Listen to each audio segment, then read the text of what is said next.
Hey everybody, this is Tim Hinton from marchingartseducation.com. We're here to talk about how to streamline your rehearsals, get a lot more done. I'm here with Jeremy Hunt, the visual designer for the Phantom Regiment. Jeremy, how are you? I'm great.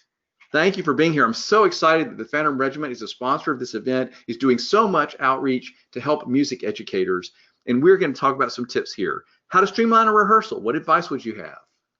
So this is a great opportunity to streamline our processes and techniques because in our activity, we have a habit of structuring all of our rehearsals differently. Basics, we line up on yard lines, we face end zones, it's ran by leadership or a tech or young staff. Music warm up, it's arcs in the front, arcs in the end zone, it's the head director, it's a younger staff. Drill, it's a director, staff, or sometimes student leadership.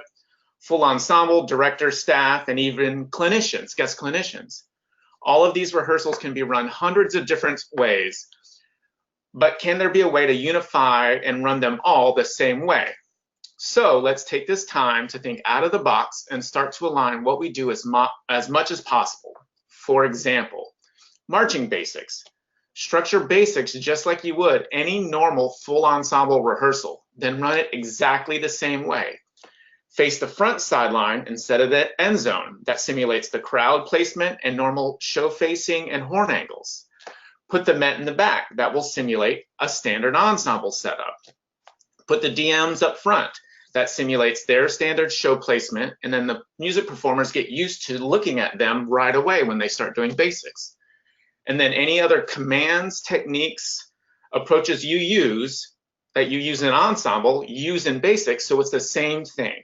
Align basics to run just like any normal ensemble. It will be simpler, the students will learn faster, and you'll waste less time overall. Be precise, be simple, and you'll be far more effective that way. I love those concepts because, like, why do we do all these different things all these different ways? Is this just tradition? Yeah, I think it's just when you have staff, you trust that staff and you go, well, you can go do this and you can go do this.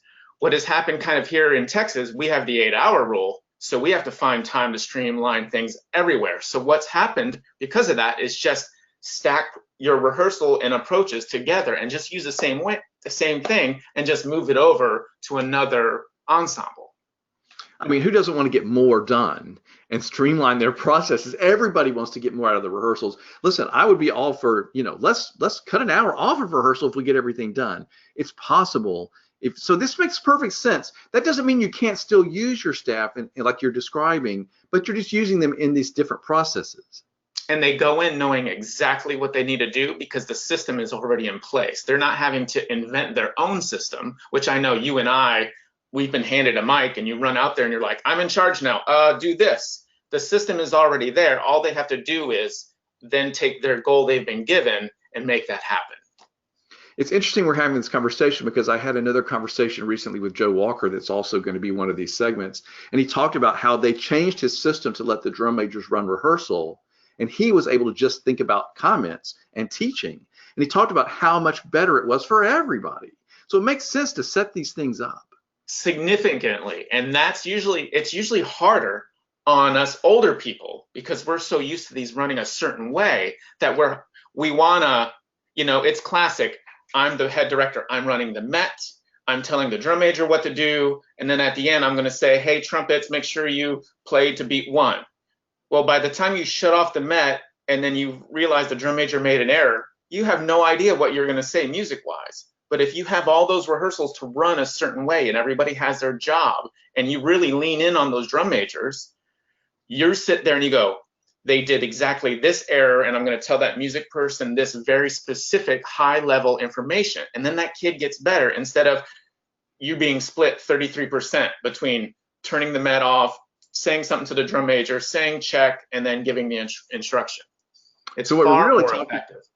We're really talking about trusting your staff and your student leadership, delegating, and then doing your part instead of trying to do everything. Directors are terrible at this, but that's what they need to learn. And building your system. Trust your systems and align them, streamline them, put them together. Great advice. Thank you, Jeremy Hunt from the Phantom Regiment. Thank you to Phantom Regiment for being here and sharing your expertise with all of us. Thanks, Jeremy. It was awesome. Thanks a lot.